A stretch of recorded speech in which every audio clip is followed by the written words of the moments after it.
আসসালামু আলাইকুম। ওয়ালাইকুম সালাম। ভালো আছেন মামা? আলহামদুলিল্লাহ ভালো আছি বাবা। আপনার লগে একটা আলাপ আছে। কি আলা বাবা? বাবা এনে মানুষ আছেন তার লগে আলাপ টাকার মানবে।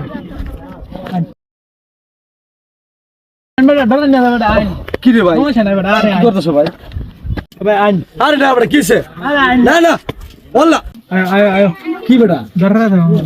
কি তা খবরে যে নিলে এসো এটা কাপ দ্বারা আপনারা দূর করে রাখনি না ভাই না ভাই এই এটা করিও না বিচারায় তখন আনছুন তো আমরা খাবাইবা দূর করে রাখনি না না আমরা কিতা তোমারা কুরো করি আনছি না ভাই তুমি আমরা কুরো করি আনছি ও ভাই এই সবাতে তুমি কিতা করতাই কিটা করতাম বলছো তোমার বিবেক কও তুমি কিতা করতাই বাচ্চা না না না না না না না না ওইতো না মারিও না মারিও না আমি এটা কইলাম কিটা খাইতা ও তুমি হোটেলে না দিতা খাও তুমি তা খাইবা আমরা তো বড় করে তোমরা এক কিলো দুধ খাইবে খাওয়াইলে মনে এর বাদ তালাম দিলি মাগালের মাছি তোমার চেয়ে না না চেয়ার বাদ ঠিক আছে বাবু বলতে খাইতা আল্লাহ হাই